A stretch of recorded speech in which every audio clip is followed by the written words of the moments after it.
So I was the head of the Harvard team that negotiated the first post-genocide IMF program for Rwanda, and things were completely messed up. Yep. So I'm saying that those two are not comparable. So Yep. the Detroit bankruptcy and getting Rwanda out of this situation are not entirely comparable, but there are Thank some God things for that that. are. Yes, exactly. Thank goodness.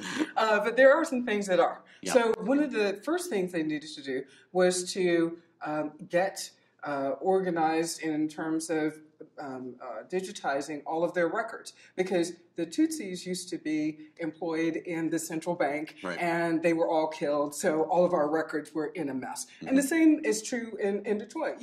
People don't pay their taxes because their tax records are a mess, and they're being kept on cards. They're Yep. being kept on no card. So half the city is subsidizing the other half of the city. So you have to get these kinds of things in order. They're raising the parking meter rates in Detroit. Well, why can't they implement that right away? Because at any given point, 50% of all the parking meters are not working.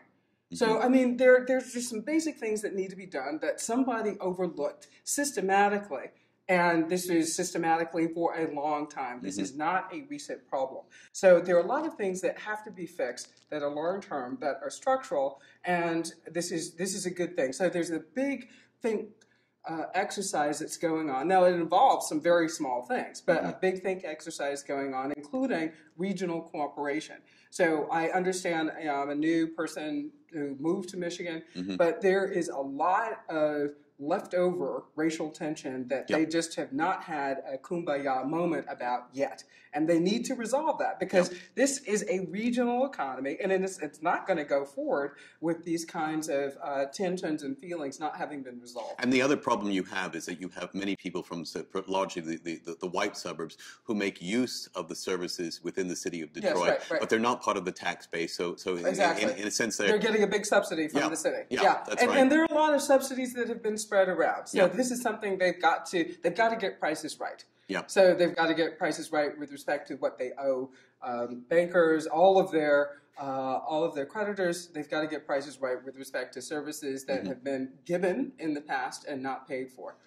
Do you think the bankruptcy issue is a legitimate one? And by that, I mean, were there other alternatives, or is the bankruptcy being used as an end around to, for example, slash benefits of workers who have agreed to those benefits in exchange for wage moderation? I mean, it seems to me that, for example, a lot of the big bad bogeys in the situation are the public sector unions in Detroit and in Michigan.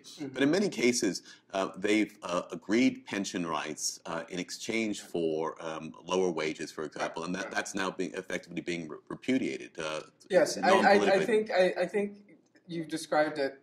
I can't even add anything to that, right? Because I think that's exactly it. I think they're being sacrificed, and I think it's a really short-term thought process that's going on, because these people live in Detroit. They have incomes that can sustain the economy of Detroit, but the last thing Detroit needs is 30% more poor people. Yeah. And people who can't keep the economy going. Where are they going to go? Yeah. I mean, they are retired there, and many retirees just go to Florida.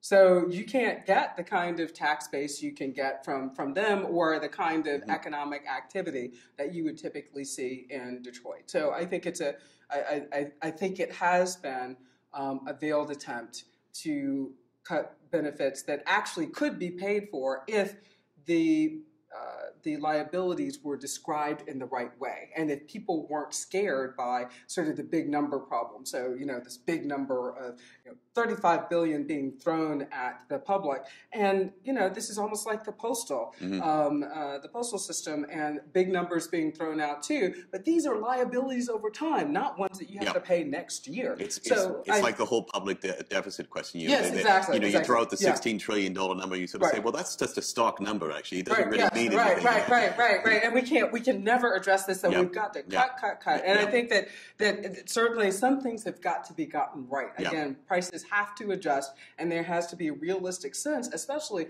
of how large the city is.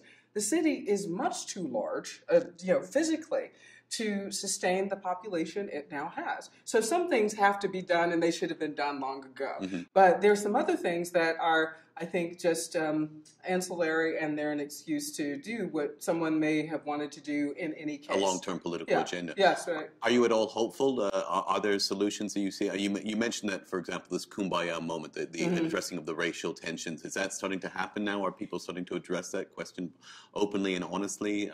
Is there the equivalent of, say, a truth commission kind of moment in Detroit? Not that I know of. No, okay. Not that I know of, No. but I think that there are conversations that are starting, like Yeah. this regional economy. I think that people are realizing that they can't watch their neighbor's house burn and then say, well, sorry about your house, because that fire can spread to their own. So I think they're thinking more about a joint future. And I think that's a good thing. So it may begin, that conversation, I think, could begin, but I don't see it happening on a broad scale. But I think that I'm hopeful in the sense that some of the small things, if you can get some of the small things right, there won't be so much resentment. I have cousins who live in Detroit, and they are mad that they're paying their taxes, and then half the city is not paying their taxes. Or that a lot of the younger people who are moving into Detroit keep their addresses in the surrounding areas and don't park their cars there, right? So they don't have to pay the insurance, right? So, you have, and they don't vote. So they can't vote because their cars aren't registered within Detroit. So anyway. Non-resident residents. Exactly. So I think that there are a lot of small things they have to get right, and they have to have the larger conversation too. On that sort of hopeful note, we'll leave it. But listen, I want to thank you for sharing your thoughts on a variety of issues. Sure. The interview went in very many interesting directions, and I wish we had more time to do it. But I'm very grateful for you spending the time to talk to me this morning. The pleasure is all mine. Thanks, Lisa. Thanks.